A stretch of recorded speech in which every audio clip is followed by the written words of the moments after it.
Kitab Nabi Mika. Mika tinggal di sebuah kota kecil bernama Moresyet di kerajaan selatan Yehuda, kira-kira pada masa Nabi Yesaya. Kerajaan Israel telah lama terpecah menjadi bagian utara dan selatan, dan keduanya telah mengingkari perjanjian mereka dengan Allah Israel. Jadi Mika memberi peringatan bahwa Allah akan mendatangkan kerajaan Asyur yang kejam untuk merebut kerajaan utara dan menghancurkan kota Yerusalem. Ia juga memperingatkan bahwa setelah Asyur, kerajaan Babel akan datang membawa kehancuran yang lebih besar.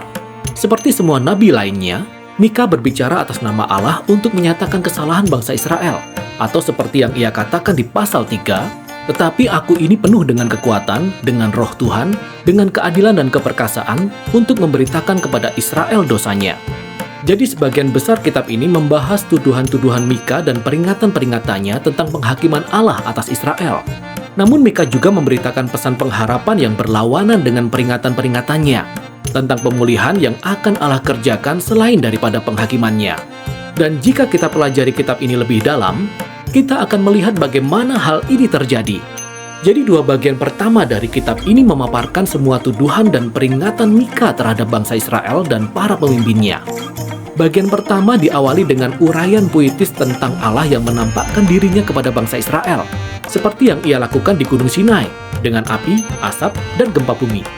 Namun kali ini ia tidak datang untuk mengadakan perjanjian seperti sebelumnya.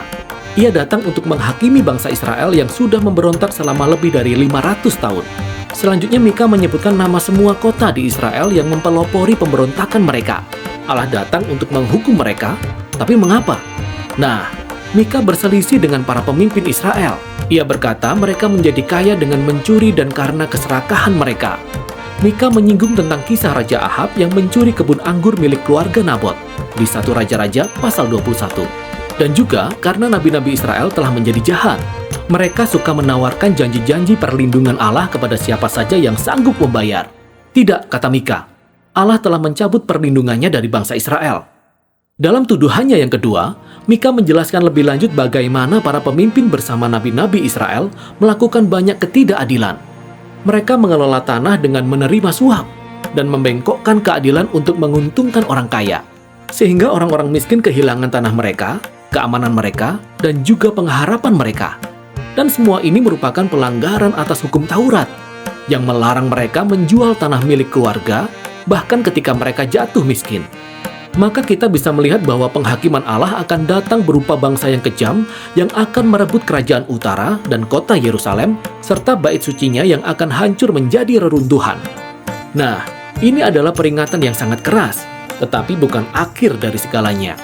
Masing-masing bagian dari peringatan ini diakhiri dengan janji akan pengharapan yang luar biasa. Bagian pertama berisikan puisi tentang bagaimana Allah seperti seorang gembala akan menyelamatkan dan mengumpulkan kembali kawanan dombanya, yaitu sisa-sisa umatnya. Dan ia akan membawa mereka semua kembali ke padang rumput yang hijau dan kembali menjadi raja mereka. Bagian kedua dari peringatan ini diakhiri dengan mengingat kembali akan gambaran reruntuhan dari bait suci di Yerusalem. Dan Mika berkata keadaan ini tidak akan berlangsung untuk selamanya. Suatu hari nanti, Allah akan meninggikan kembali bait-Nya. Ia akan memenuhi bait-Nya dengan hadirat-Nya dan juga memenuhi kota dengan sisa-sisa umat-Nya.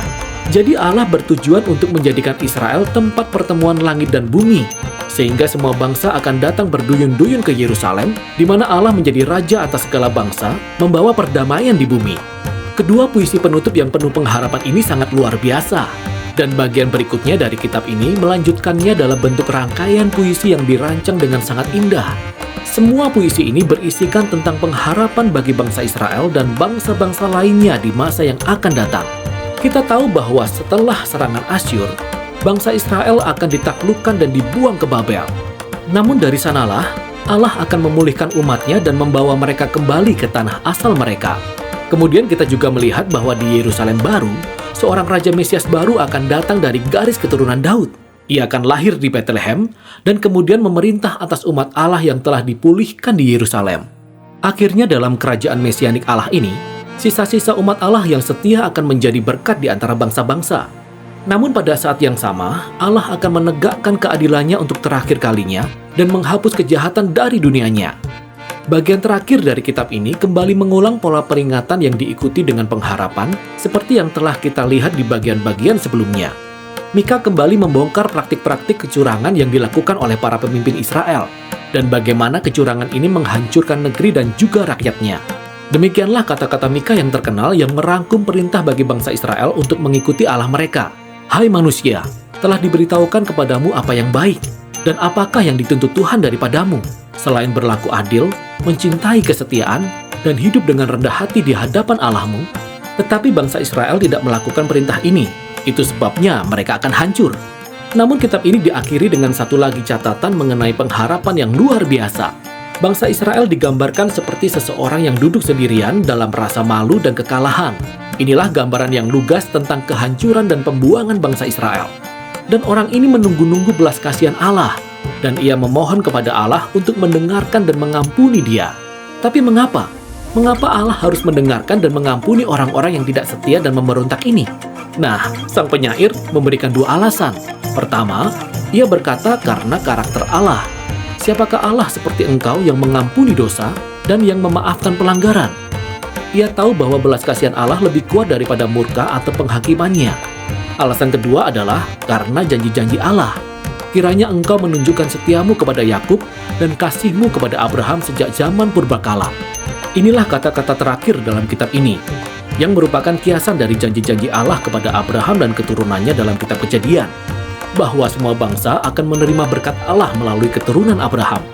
Namun untuk menjadi berkat bagi bangsa-bangsa, Israel harus terlebih dahulu setia kepada Allah mereka. Inilah yang menjelaskan bolak-balik antara penghakiman dan pengharapan dalam kitab Mika. Jika Allah hendak memberkati bangsa-bangsa melalui Israel, maka ia harus menentang dan menghakimi kejahatan di antara umatnya.